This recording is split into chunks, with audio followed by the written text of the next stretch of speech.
Welcome to the Builder stage if you are just joining us. As always, the same housekeeping notes. We have mics for Q&A, and of course we are running order for transcripts. But with no further ado, let's talk about what's coming up next, which I am very excited about. We have talked a lot on the stage over the last day and a half about money, raising money, making money, doing things with money, but there's a lot more that goes into building a company than just your top and bottom lines. For example, trust and safety, pretty important, and if you want to build a company that will scale and not topple over, you might want to have those things nailed early on, so we're going to talk about it. Please welcome to the stage Anaheim from TechCrunch, Naba from Airbnb, and Job from Remote.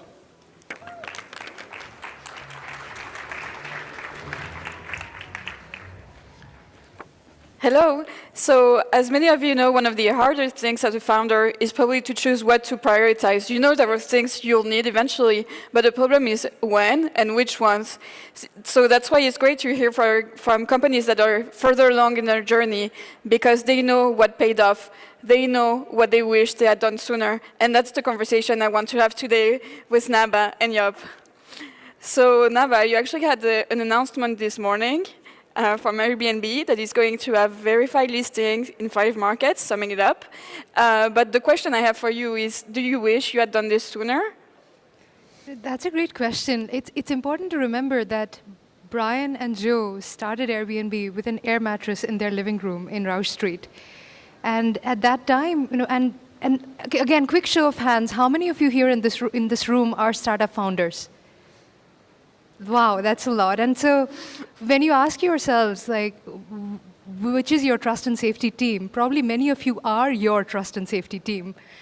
And so when they started, similar to how maybe many of you have started, you are busy thinking about your product, you're thinking about your market, your product market fit, revenue, cost.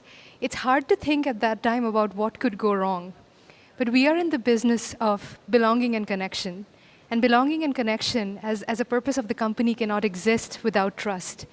And verifying a listing, making sure that when you are booking that dream vacation with Airbnb, the place that you book, it is a real home, and it is in an accurate location, and the host who is advertising that place actually has access to it, are the 3 most critical things. So we will be verifying that. We always had anti-fraud technology that we would monitor from the back end, but now we are announcing that in a big way in our top 5 countries, and you will start seeing verified listings, badges starting to appear in February, and then in 30 more countries, starting fall of next year. And just following up on that, maybe that problem was harder if you had tried it a few years ago. I mean, does technology change the way it looks from the inside? That's a great question. And here is the best part about this world of trust and safety is it never stays constant. Technology is evolving, fraudsters are evolving. Again, safety incidents on the platform are very, very rare. You will find that 99.9% of people in this world are actually really good. When they use your product, they use it for all the right reasons. But then once in a while, when something bad happens, it also feels like one too many. So back in the day, I think we have always had like fraud software. We've always been testing for patterns, checking for fake reviews, testing to make sure that the pictures are real. We recently also talked about identity verification globally for our guests and hosts. But I think what we are realizing is that it's not enough to have technology in the shadows.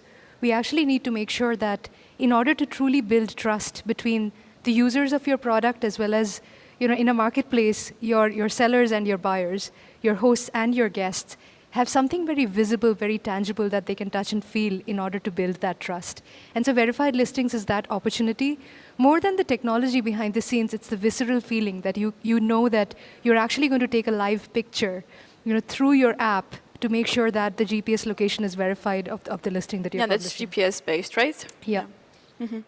And Job, do you use technology in other ways that also make it more efficient? Because, I mean, as a founder, what's a bit daunting is that there are things you need to do in the beginning that you don't know how they're going to scale.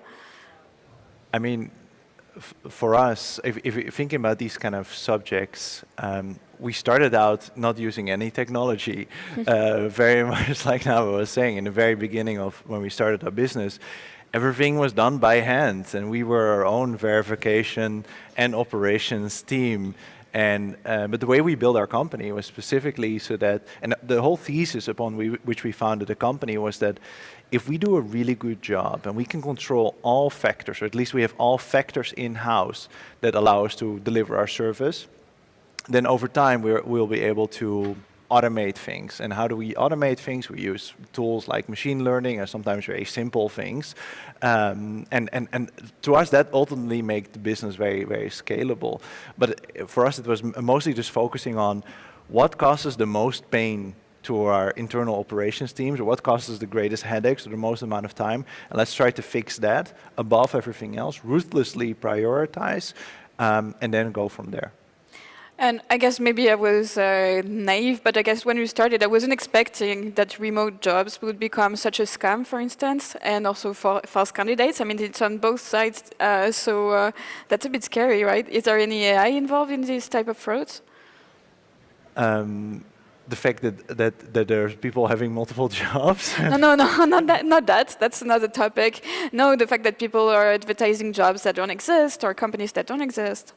Yeah, I mean, we luckily don't face this a lot, right? And the reason that we don't face it a lot is because we verify the existence and like actual financial ability of companies to be able to hire somebody in a given location. So yeah, we usually don't actually interact much with those kind of companies. Of course, it still happens. We still get quite a few companies, exactly like Naba was saying, right? It's majority of people, majority of companies are real, but you have to figure out which ones are not. In our case, luckily, we don't have to worry about physical infrastructure and things happening in the real world, and it's mostly a business actually registered. So it's pretty easy for us to figure it out. And so, you know, if you get employed through remote, it's going to be with a real company. There's no fake company there. We have seen fake people. That has happened, but again, like we verify somebody's identity, and that is pretty quickly solved. Yeah.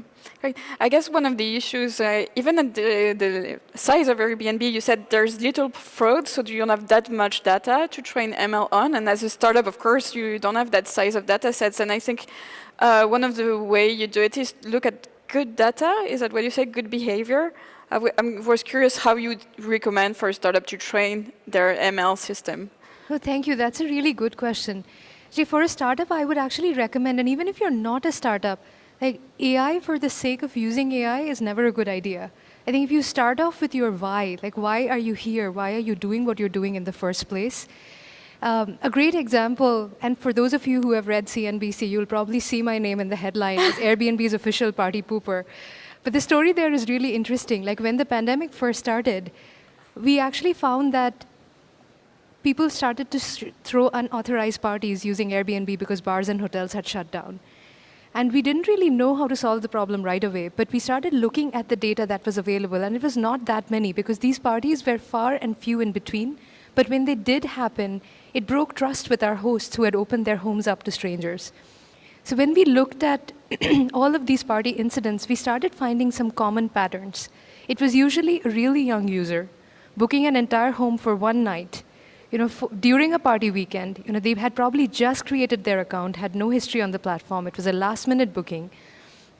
And you would say that, again, as a mother of teenagers, you know, these are usually signals that you get really smart about. You don't need to be a data scientist to figure that out. But then you have to do this at scale. You know, we are a platform that has now welcomed more than 1.5 billion guests, you know, who have stayed on Airbnbs. We have 4 million plus hosts. We have 7 million plus listings. At this scale, when you have to monitor for these signals, it gets really hard.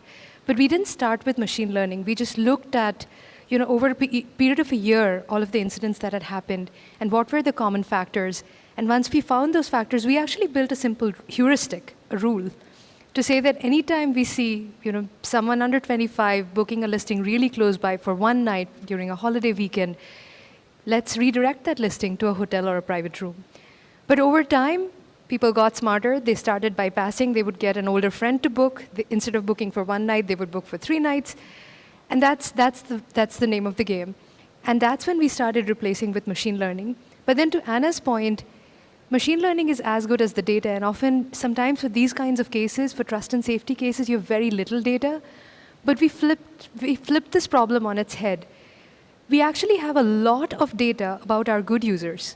No, if 99.99% of people are good, we know what good behavior looks like. We know that you check in on time, you check out on time, you leave reviews, you leave your listing really clean, you book in advance, you probably have a lot of history on the platform. So we have started working on understanding what great behavior looks like and combining that with our risk models, and that actually makes us a lot smarter. But I would say first identify the problem, and then first build a simple rule and learn. And once you have learned, then iterate by using machine learning and then get sophisticated over time. What are your thoughts on that? Yeah, I think our case is very different, right? We have a much lower volume of people. I think one of the things that we are seeing is, for us, it's not about behavior in the sense of how are you using our platform. The one thing that we had to learn to deal really well with is looking at financial data. For example, in our platform, we make it possible to pay people a salary, to give them a bonus, for example.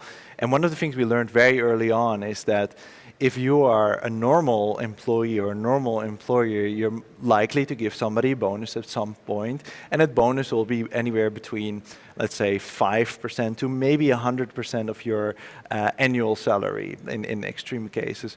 And what we found was that when there were fraudsters, of which we have to face many, those would be much more extreme. And so we've had cases where, we saw bonuses of hundreds of thousands of dollars coming by that then we had to approve. And I think in our case, the interesting thing here was that in some cases, those were real. There are people getting really big bonuses and being really happy. And so we had to find ways to identify on one hand, what are transactions that are valid, and let's not obstruct those because we want to process them really, really quickly, right? We want to reward good users with great service, and which ones are clearly fraudulent. And then there's a bunch of them that fall in the middle, and for us that end up meaning that, sometimes we have to call somebody. Say, did you actually mean to send somebody a bonus of this size, or did you actually mean to give somebody a promotion or this kind of salary? And that is something that we continue to learn and to figure out how to do effectively.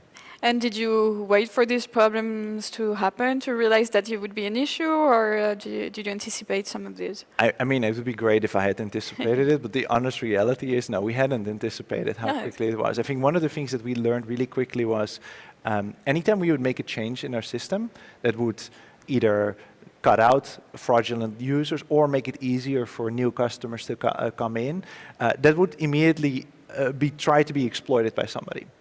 So exploitation was always one of the first things that we would catch on after any kind of change that we would make. And so it's a bit of you can anticipate certain things, but on the other hand, you also want to make it easy for existing customers or new customers to onboard and to do stuff. So some of it is very reactionary and you have no choice. But just to make it maybe more actionable for the founders, then does that mean that if you know that every time you make a change, problems happen, then you don't push on a Friday, or what's the equivalent for that? I mean, I think if you're transacting a lot of money in your system, if any kind of fintech-like business where you're transacting customer money, you don't deploy on a Friday, and also be really careful. You have to really make sure you know exactly what is going in, what is going out, where's the float, and whether you actually control the money or the money is controlled by a third party or somebody can pull their money. There's a lot of things to think about. And there's this joke, which is you think that building a fintech is all this really cool stuff, but you end up spending most of your time working on KYC and KYB problems, and that sort of is the reality. Yeah, go ahead. If I could just build on what Joop said, hindsight is always 20/20, right? And I know that even long before my time, when Airbnb built its first trust and safety team, was probably after the first big issue that the company noticed. But something that I have really started to think about, and something for you all to think about as well, is 3 timescales, which is what's happening right now, what could be happening in the 1 year, and then what is it that you need to prepare for multiple years down the line. And you might say that it's easy for a company of the scale of Airbnb to say that, we are so large. But remember, when the pandemic happened, we lost almost 80% of our business, and we had to really focus. And one of the things that we doubled down on was actually trust and safety. But I think if you think about it from these 3 timescales, first is, what could go wrong? So if you're building a product, any product, whether it's in the fintech space, in recruiting space, job space, or travel space, follow the customer journey. look at every step of the customer journey and think about how would good users use this product, but then in the wrong hands, how could somebody wrongfully use this product? But in spite of that, you will never be able to anticipate everything that can possibly go wrong. But the thing that you can work on is not let it become an extreme event. So one of the strategy pillars for my team is prevent extreme events. And the way we do that is by at least putting some monitoring and alerting in place, so that as soon as you start seeing the first signs of something that just doesn't seem normal, you may not know what exactly it is. It may have already started, but if it doesn't seem normal, have a protocol for someone to look into it and try to stop it before it becomes too big. Because while you can anticipate a lot of things and build safeguards, you won't anticipate everything. So at least have measures in place so that you can stop it. But then, worst case, if something bad happens, don't let any crisis go to waste. Every crisis is an opportunity to learn and get smarter and prevent that from happening the next time. But if you let the same thing happen multiple times, then that's not good. But one of the things is that, in fintech, sometimes you don't have a choice. You have obligations. You said KYC and so on. What I find interesting in the case of Airbnb is that, in a sense, you didn't have to engage with regulators. So how you approached it was in part flexible. And I'm curious to know why you made the choices to engage with cities, whether or not, when, etc. What I find fascinating in Airbnb is that we want to make sure that we legitimately exist in every city and country that we operate in harmony with the residents there. We want to make sure that if the city ever feels like they want to talk to us, we are there for them. And I think KYC is also something that Airbnb does because we have one of the largest payments processing engines. But we operate in 220 plus countries and territories across the world. We want to make sure that, especially when crisis comes, for example, during the pandemic, where a city is hurting, Airbnb is there. And we just found that it's easier for us to operate. It's better for our communities. It's better for our hosts and guests if we create open communication channels. It's just good business practice. If a city wants to talk to you, go talk to them. So we actually invested in a city portal. And I remember before my job in trust and safety, I was actually leading the cities team in Airbnb. And we came up with this idea of let's build a portal. If a city wants to reach out to us and talk to us, let's actually have a person who's reading the city portal right away. They have a way to reach out to us. For larger cities, we have dedicated people waiting to work with the cities. And that helps us make sure that if a city has a certain registration, for example, that hosts have to register in order to legitimately host in that city, the city is able to see how hosts are doing in that platform. If they have any issue, they can talk to us. It just makes operating your business that much easier. Mm-hmm. I'm still curious, because usually as a founder, you have VCs, and how do they feel when you tell them that you're going to build the equivalent of a city portal? So in your case, maybe that's, the API, maybe? Our VCs want us to grow as fast as possible. I think their main motivation is that we do well as a business and we grow really fast. I think that's the honest answer, right? And so they are definitely not the ones pushing very hard on making sure we do well. I think the thing that scares them is again for us it's very much like the massive risk of losing money, right? Processing, billions of dollars in payroll, for example, through our API, and then being at risk for losing that money or being, in our case, being liable for the salaries of thousands of people, and maybe not having the funds in place to have them. And, in our case, again, it comes down to being extremely diligent with who we are working with and not much more than that, right? And so one of the things that we started to do over the past 2 years is we started to set really specific controls for not only what kind of companies do we want to work with, so we actually reject a large part of our customers, but also depending on the risk profile of the customer, we might set certain limits by default on those accounts, and that helps protect us as a business. Ultimately, also helps protect them as a business and provide sort of a safety net for the business as a whole. But that's really it. No, other VCs, they just care about the company growing. No, that's really interesting. Actually, you mentioned also your customers, and I was thinking, the fact that they come to you means that they're not taking shortcuts with their operations because they want to do it right and legally, but you probably also see lots of other companies that hire all over the world without the proper structure, right? So one of the things that we've been seeing a lot is that companies decide to massively hire contractors, where they really should be employing employees directly, right? This is called misclassification. And this is a thing that we actively help prevent because the risk is very big. The risk is very big for the employer because they might face certain fines. But to me, the thing I always care about is the risk for the individual, who might have, adverse consequences to the fact that they were being misclassified in all sorts of ways, very dependent on the place where they are. And so what we do, and we sort of have this internal policy, which is we're always compliant, and we make sure all our clients are compliant as well. And we never take shortcuts. And it means that sometimes we grow a little bit slower. It sometimes means that we have to do really hard, painful work. But ultimately, it means that our customers are better off, and especially the individuals that get paid through us. Because as a business that does payroll, we can't really screw up. Like if we make a mistake, if we put somebody in a difficult position, it might mean that they can't pay for rent. They can't pay for, I don't know, the food for their kids. It's pretty important. No pressure. Yeah. I mean, as a public company, Airbnb doesn't have the same trade-offs, but is there still a balance to find in terms of when you do the right thing, when you wait? I think doing the right thing is probably not a choice. Like we have to do the right hopefully, thing. But yeah, but the thing that comes to mind for me is that if we truly think about, let's not have any incident, in my product needs to be absolutely safe, then you have to shut down your product.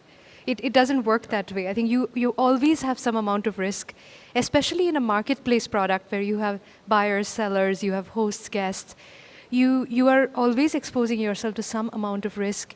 And the question is, how do you minimize the risk because you cannot eliminate the risk? So I would always say that when you're starting off, I think it is okay to focus on making the product the most beautiful product that your customers will love, and then trying to anticipate as much risk as you can, and then constantly looking at the trade-offs, which is how much friction is too much friction, which will start impacting good users as well. And the way we actually do it is we are measuring. Even before we build a product, we think about how are we going to measure success, how are we going to measure risk, how are we going to measure good user impact when we try to prevent that risk from happening. And that way you can look at a balanced scorecard and you can try to make smarter decisions going forward. Mm-hmm. But in your case, Remote, you have a competitor, so how do you feel about some of the choices you were making? Did you feel like you were losing ground compared to some of the decisions they weren't taking, in terms of, I don't know, being present country by country or things like that? In some ways. I think early on when we were starting, we said, we're only going to run our own infrastructure. We're not going to depend on third parties. And it meant that we expanded much slower, and we gave up quite a few customers because of that. But we knew that the alternative was not a very good alternative, which is that you provide a weaker service, a weaker product.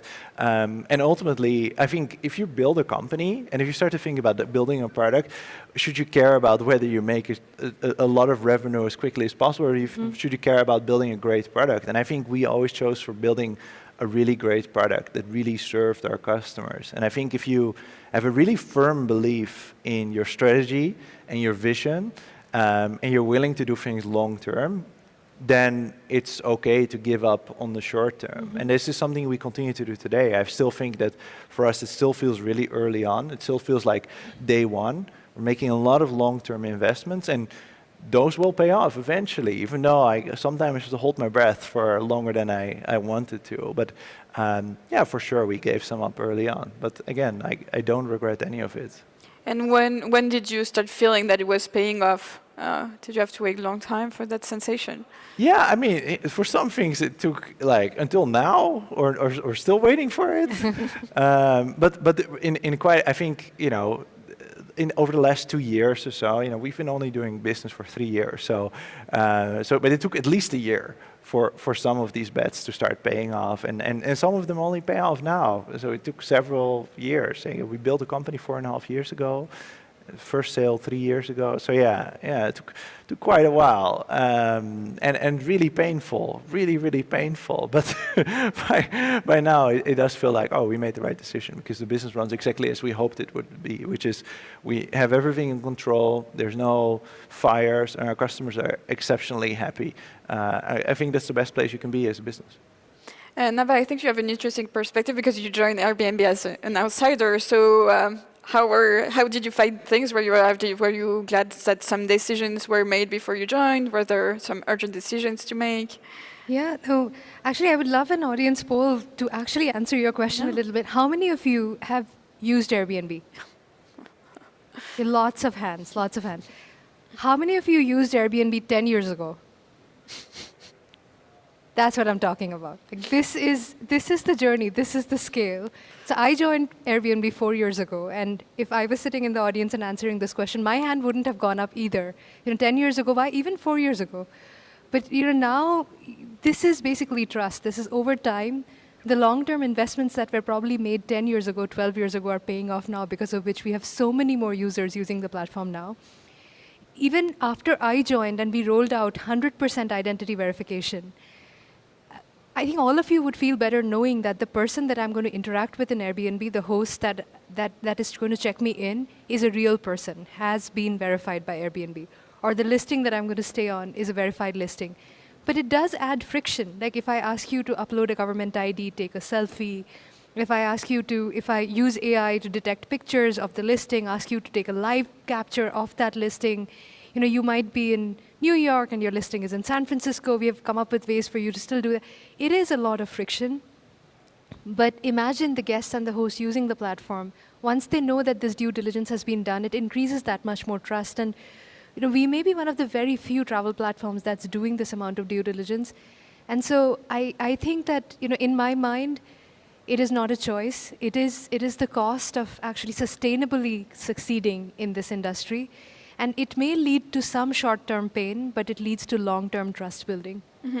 Since you touched on ID verification, we talked about trust and safety, but I think privacy is also a huge concern for users. So how do you address that in the beginning when you're just beginning and maybe you don't have the right team for that?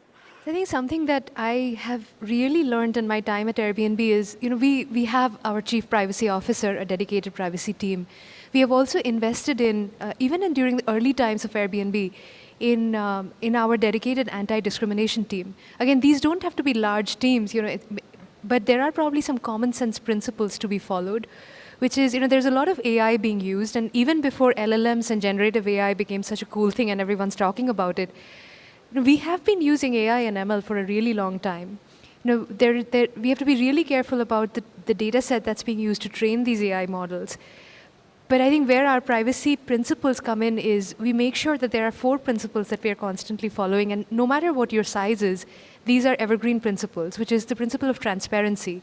Be transparent to users about how you're using their data. Control, which is users are giving consent and they have complete control over their data. And at any given point of time, they can choose to remove any part of the data, and that this data will always be used for the user's benefit. It will never be used for sale. And then lastly, this data will be treated with utmost security so that the user doesn't have to worry about that data getting breached or compromised in any way. So these privacy principles are at the heart of how we work. The other thing that Airbnb also did, again, it's a very low-tech thing, but we have our this attestation that people have to do, our code of conduct, our anti-discrimination policy. We have removed till date 2.5 million users because they have refused to sign our anti-discrimination policy, which says that everyone commits to using our platform in a fair way and not treat each other in an unfair way. So these are just some basic low-tech things that you can do, whether it comes to privacy, whether it comes to treating each other fairly.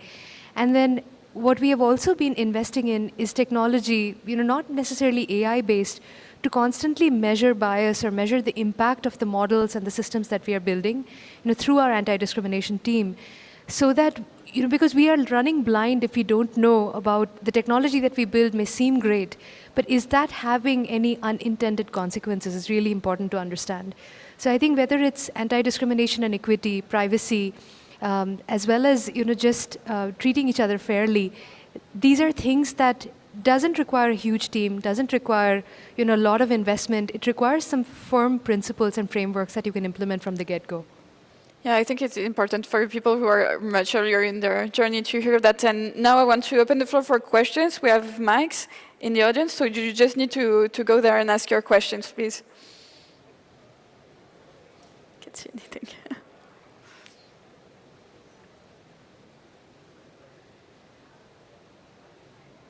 I can see. Here, yeah. No, go ahead. Yeah, here. I have just kind of one question around marketplaces, maybe for both of you. As someone who works in a marketplace business that's looking at significant international expansion in the coming kind of years, how do you guys think about trust and safety from like a technological system standpoint versus a human system standpoint? That's a great question. I'll start, and maybe you can add in, which is.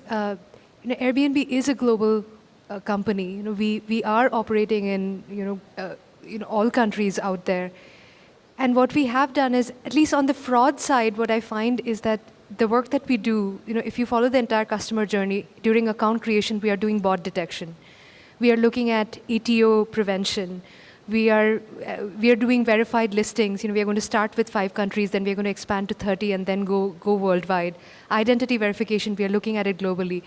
So we usually start with, what is the problem?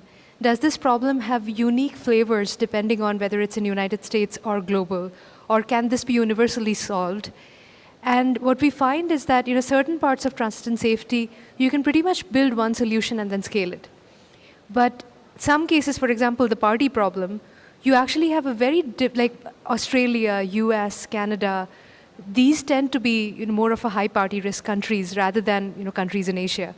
So we are training models on very specific country-specific data so that we can learn accordingly. And then I think as we expand, we are also looking at maybe Europe has more of a human trafficking problem, that we need to be more cognizant about and we need to learn. What we have also learned while going international is you don't have to have all the answers. You can actually ask experts. So we have also started to work with partnerships with our Trust and Safety Advisory Coalition.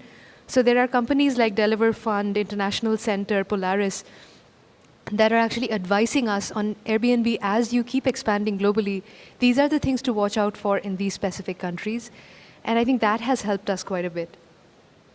Yeah, I mean, that's what I would recommend. My first thought was, well, it's a huge pain in the ass because every country in the world is different, and the moment you step out of your home country, it's like you have no idea how these things work.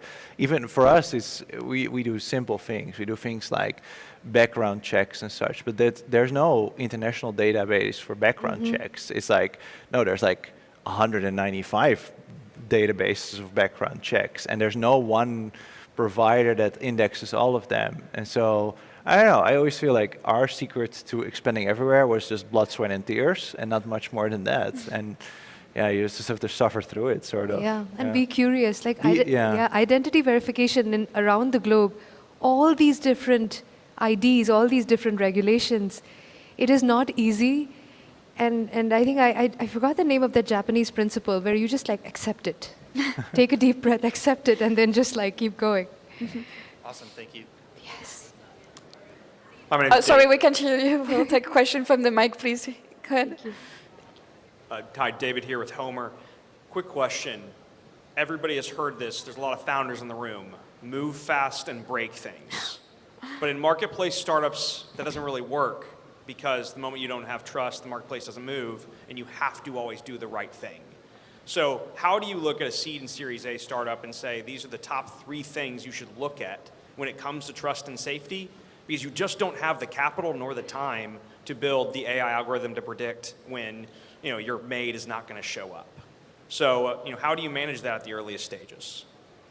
Well, you're earlier in your journey, so. Yeah, I mean, for us, we just set a few fast and hard rules that we couldn't break, and then beyond that, we could move fast and break things. So the hard and fast rules, in our case, were like, We have to make sure we're always locally compliant, whatever that might mean. We have to be able to always pay somebody, because if we've screwed that up, then we screw up somebody's life. But then everything else, we could just like move fast and break things, and it meant a whole lot of other stuff. But like as long as we stuck to those really hard rules, that helped us. Yeah, I think that's it. That was it for us. Yeah, and I think I would just say you should also be very clear about what trust and safety means for the product that you are building in your marketplace. Because something that has gotten asked to me, because every time somebody would say that, Naba, how do you ensure that you can trust someone on this marketplace? And I would say, oh, I have a machine learning model that's looking at all of these signals. I was like, no, you as a mother, if you have to send your teenager into the home of a complete stranger, what would it take for you to feel safe? And no amount of technology can actually make me feel safe unless maybe I check for myself that my kid will be okay. That means, maybe it's not a very high-tech approach. Maybe you provide visibility. Like, let's say your product is one where two people on the marketplace have to interact with each other. How do you make sure that one human being can trust another human being? Yes, as a platform, you probably have to do some checks in the back end, and you will keep getting better at it as you get more money, as you get more investment. But in the beginning, what can the marketplace do itself? What can the buyer do? What can the seller do? What can the entities do themselves so that they can self-regulate, they can self-monitor? There are probably basic things we can do first before we invest a ton of technology in there, and then you will learn a lot. Then you will know, okay, this we need to watch out for sure. But going back to the question, actually, some startups do question that move fast and break things should even be a thing. Do you even believe in the principle, especially anything touching fintech? I think as a startup, your only advantage over other companies, over bigger companies, is speed. Yeah. And so I don't know what the break thing. Yeah, You that's the certainly breaking. have to move fast, and if you're too afraid of breaking things, it's probably very hard to move fast. So I don't know. I think as a startup, you should always be moving fast, and the moment you feel that you're slowing down, you have to reevaluate why that's the case. If it's not intentional, you shouldn't be slowing down. And it's like the more people you have in your team, the more your company will naturally start to slow down with overhead meetings and other random shit that you don't really need. And so I very much subscribe to it. I think you should move as fast as possible. But again, like if you set hard and fast rules, right, this is the rules we can't break. In our case, we have to pay somebody's salary on time. Then within that window, you still have a lot of space to move fast and break things. Mm-hmm. Yeah. Maybe identify what is okay to break and what is not. I think that probably I would say. Otherwise, you will be overthinking it, because maybe after today's talk, you'll be like, I have to think about privacy and discrimination and data retention and all of that. Maybe some of those things are really important. So like you said, identifying that we cannot break the law. No, we cannot break fundamental human trust. But these things, it's okay. I think our customers will forgive us if we get it wrong the first time, but then we quickly iterate. And you have a way to fix fast, to break fast and fix fast, maybe. Yeah. Yeah, that's a great point.